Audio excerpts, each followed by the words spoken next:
Hello students, तो आज हम बात करने वाले हैं एक बहुत ही छोटे से प्यारे से टॉपिक की, जिसका नाम है ऑब्लिक कोलिजन।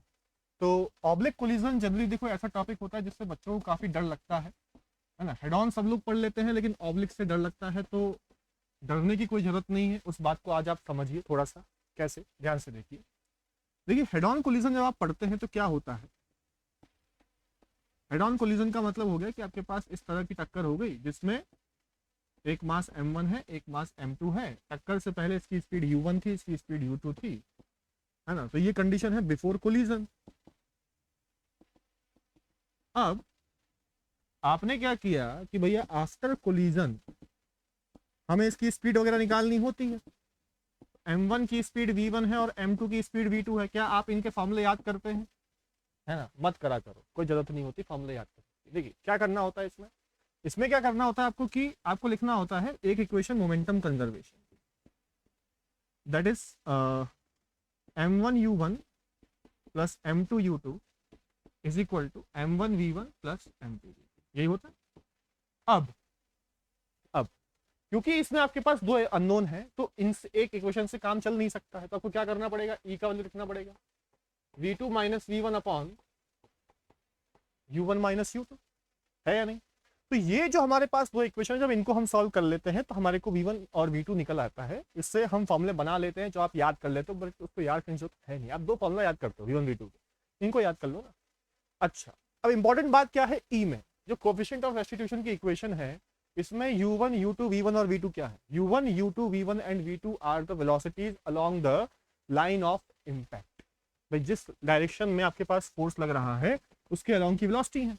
तो एक्चुअली यहां पर क्या है कि आपको सीधा सीधा इक्वेशन लिखने को मिल जाती है।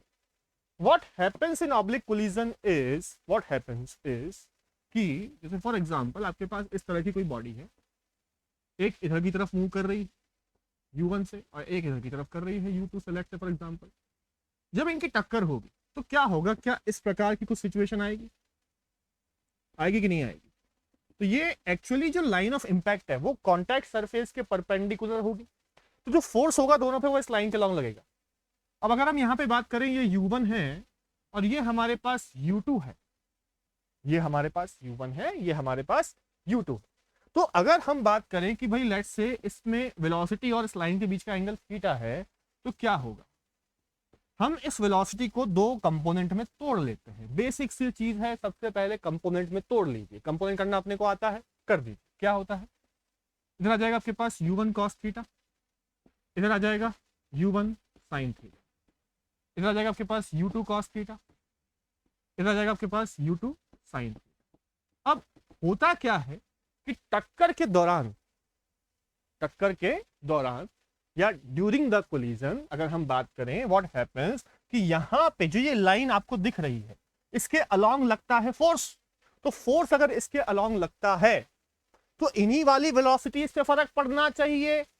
इन वाली वेलोसिटी जो इस लाइन के परपेंडिकुलर है, जिस लाइन के अलोंग फोर्स लग रहा है उसके परपेंडिकुलर वाली वेलोसिटी पे कोई फर्क पड़ना नहीं चाहिए। ये इस पूरी कहानी का सार है। क्या सार है कि जिस डायरेक्शन में फोर्स लग रहा है वही वेलोसिटी बदलनी चाहिए, जिस डायरेक्शन में फोर्स नहीं लग रहा है उसके परपेंडिकुलर वाली वेलोसिटी बदलनी नहीं चाहिए। बात समझ में आ रही है अपने को? आ रही है, बहुत अच्छी बात। आगे देखते देखो। व्हाट हैपेंस इज कि हम यहां पे लिखेंगे P initial equal to P final. भाई जो आपने हेड ऑन कोलिजन में इक्वेशन लिखी थी वही इक्वेशन आपको यहां पर छापनी है, नया कुछ नहीं करना है। तो व्हाट हैपेंस इज कि m1 इंटू u1, अब u1 की जगह रखेंगे u1 cos थीटा, यानी कि velocities along the line of impact, जिस डायरेक्शन में फोर्स लग रहा है, plus m2 u2 cos theta is equal to m1 v1 plus m2 v2। क्या बात समझ में आई? अच्छा, ये v1 v2 क्या है? ये v1 v2 वो वेलोसिटी है जो आप निकालेंगे सॉल्व करके along the line of impact. Net velocity नहीं है ये वेलोसिटी जो आएंगी आपने इक्वेशन किसके लिए लिखी है, along the line of impact के लिए। तो v1 v2 आएगा वो भी along the line of impact की वेलोसिटी होगी ना। तो अब आप आते हैं ई की इक्वेशन पे। ई क्या हो जाएगा, v2 minus v1 upon u1 minus u2। तो u1 का भी कंपोनेंट रखना पड़ेगा along the line of impact. E की इक्वेशन में ध्यान रखिएगा हमेशा velocities along the line of impact वाली होती है, perpendicular to line of impact या नेट वेलोसिटी नहीं होती है। कौन सी वेलोसिटी होती है? Along the line of impact, मतलब जिस डायरेक्शन में फोर्स लग रहा है। समझ में आ रही है बात थोड़ी सी, है ना? अब आगे बात कर लेते हैं, है कि नहीं?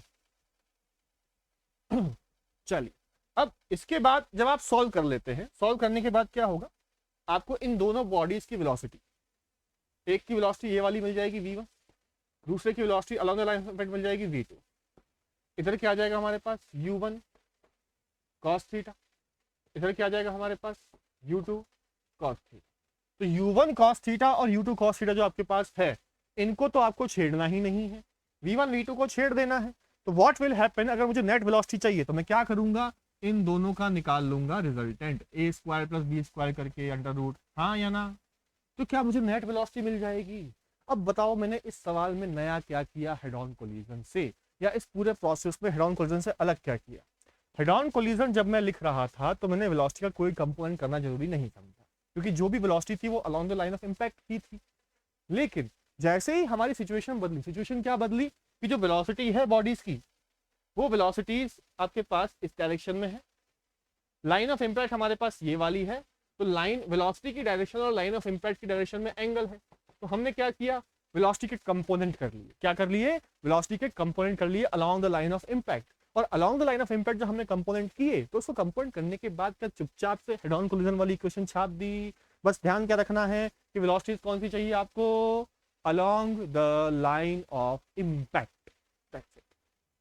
ये बात दिमाग में बिठा लीजिए। अगर अब ये बात आपके दिमाग में बैठ गई तो हेड ऑन कोलिजन हो चाहे ऑब्लिक कोलिजन हो, आपको दोनों एक जैसे दिखाई देंगे।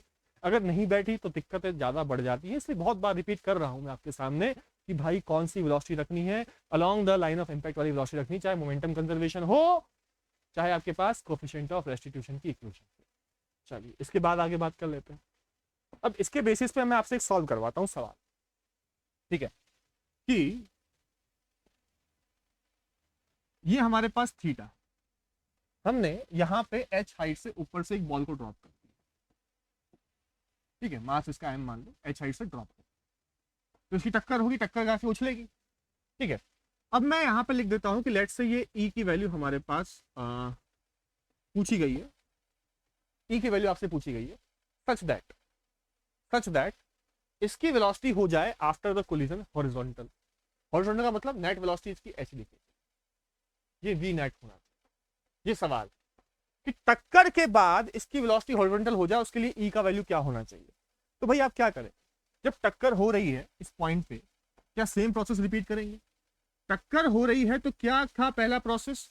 Line of impact. Line of impact क्या होता है? कॉन्टैक्ट सरफेस के परपेंडिकुलर, इसके अलोंग हम वेलोसिटी का कंपोनेंट करेंगे। तो अगर ये एंगल हमारे पास थीटा है तो ये एंगल भी थीटा आएगा, तो यानी कि अगर इसकी वेलोसिटी टकराते समय ऐसे v है तो इधर की तरफ क्या हो जाएगी? v cos थीटा, इधर की तरफ क्या हो जाएगी हमारे पास? v sin theta. अब आप बताइए मैंने आपको क्या सिखाया? कि पहली चीज तो यही सिखाई थी कि वेलोसिटी कंपोनेंट कर लीजिए, एक cos थीटा एक sin थीटा, सच दैट एक along the line of impact हो और एक लाइन ऑफ इम्पैक्ट के परपेंडिकुलर। आपको कौन सी वाली वेलोसिटी से छेड़छाड़ करनी है बताइए? कौन सी वाली वेलोसिटी से आपको छेड़खानी करनी है बताइए? आपको सिर्फ और सिर्फ इस परपेंडिकुलर वाली वेलोसिटी से छेड़छाड़ी करनी है। अब होगा क्या कि जो ये वेलोसिटी v cos थीटा से आया है तो कितने से वापस जाएगा? उसके लिए आप लगाएंगे e की इक्वेशन। तो एक बॉडी रेस्ट पर है, ठीक है? तो v2 आपके पास 0 हो गया, v1 मुझे निकालना है, टकराने की वेलोसिटी इसकी v cos थीटा है -0, तो v1 का वैल्यू आ जाएगा minus ev cos theta. Minus का मतलब इनिशियल डायरेक्शन के अपोजिट, तो इस बॉल की जो वेलोसिटी है वो होनी चाहिए आपके पास ev cos थीटा, इधर का वेलोसिटी होना चाहिए हमारे पास v sin थीटा। इन दोनों का रिजल्टेंट आना चाहिए हॉरिजॉन्टल, क्योंकि ये दो वेलोसिटी है। अच्छा सर ये v sin थीटा तो आपने कुछ किया ही नहीं। अरे नहीं करना है। क्यों नहीं करना है? क्योंकि ये velocity along the line of impact नहीं, इसके परपेंडिकुलर, उसको चेंज नहीं करते ना अपन, तो यहाँ भी चेंज नहीं किया, तो नेट वेलोसिटी ऐसी आनी चाहिए। अब ये थीटा है तो ये एंगल भी थीटा होगा, और ये थीटा है तो tan theta is equal to perpendicular upon base, यानी कि ev cos theta by sin theta, sorry v sin theta, v से v कट गया, तो tan theta is equal to e by tan theta. तो e का value कितना आ गया? e का वैल्यू आ गया हमारे पास tan स्क्वायर थीटा। तो समझ में आ रही है आपको कि आपको हर बार ऑब्लिक कोलिजन के सवाल में करना क्या है? सिर्फ और सिर्फ एक काम करना है, और वो ये कि वेलोसिटीज के कंपोनेंट करना आपको बहुत पहले सिखाया जाता है, इसीलिए सिखाया जाता है कि काम आता है कि कंपोनेंट करिए along the line of impact और perpendicular line of impact, along the line of impact को चेंज कर दीजिए और परपेंडिकुलर वाले को एज इट इज छाप दीजिए, जैसे हमने वी sin थीटा को उठा के एज इट इज छाप दिया। समझ में आई बात? ठीक है, तो ऑब्लिक कोलिजन में कोई ऐसी खास बात नहीं है, नया कुछ नहीं है, सिर्फ सवाल सॉल्व करने का तरीका आना चाहिए। Thank you.